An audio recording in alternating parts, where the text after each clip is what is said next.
Assalamualaikum warahmatullahi wabarakatuh. Alhamdulillahirabbil alamin. Wassalatu wassalamu ala asyrafil anbiya'i wal mursalin wa ala alihi wa sahbihi ajma'in.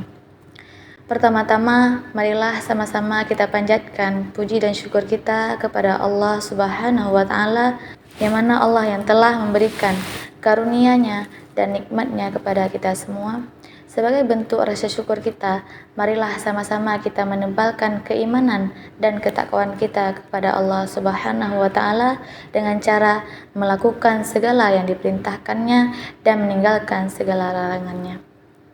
Takwa adalah alasan sekaligus tujuan hidup bagi kita semua. Dengan meningkatkan ketakwaan, maka kita akan menjadi seorang muslim sejati, yakni hamba yang taat dan patuh terhadap Allah Subhanahu wa taala. Saudaraku sekalian yang dirahmati Allah, kurban bermula sejak zaman Nabi Ibrahim alaihissalam ketika Allah memerintahkannya di dalam mimpi untuk menyembelih anaknya, yaitu Nabi Ismail alaihissalam. Kita dapat melihat keteguhan hati Nabi Ibrahim dan ketaatannya dalam menjalankan perintah Allah Subhanahu wa taala. Di mana ketika Nabi Ismail siap untuk disembelih, Allah telah menggantikannya dengan seekor domba, dan pada saat itulah perintah kurban diperintahkan.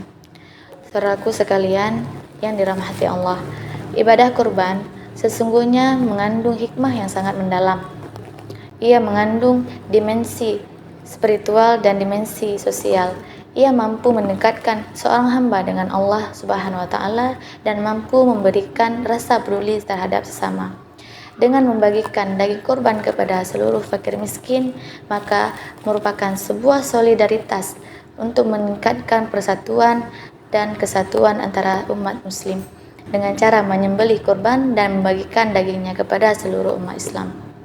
Saudaraku sekalian yang dirahmati Allah, sejak Islam ada dan sejak Rasulullah SAW diutus sebagai Rasul, dan saat itu pula pengorbanan telah dimulai. Baik itu pengorbanan dengan waktu, pengorbanan dengan harta, pengorbanan dengan pikiran, dan pengorbanan dengan nyawa. Para sahabat juga mencurahkan potensi akalnya untuk memperjuangkan agama Islam dan memberikan kemanfaatan untuk sesama. Kita mengenal Salman Al-Farisi yang telah memberikan ide pertahanan parit di dalam Perang Khandaq. Dan kita juga mengenal Khalid bin Walid yang jasanya sungguh besar terhadap agama Islam. Telah terjadi banyak pengorbanan nyawa di dalam agama Islam. Tidak terhitung jumlah nyawa para syuhada, dimulai dari perang Badar, perang Uhud, perang Khandaq, dan perang selanjutnya. Mereka menyambut seruan jihad dengan siap mengorbankan nyawa mereka. Saat ini kita tidak lagi menjumpai jihad fisabilillah, namun masih banyak medan pengorbanan yang bisa kita lakukan. Yang pertama, amar ma'ruf nahi munkar. Inilah pengorbanan yang seharusnya selalu ada dan kita jalankan. Dakwah merupakan pengorbanan bagi agama ini. Dengannya, umat terselamatkan dari kemurtadan.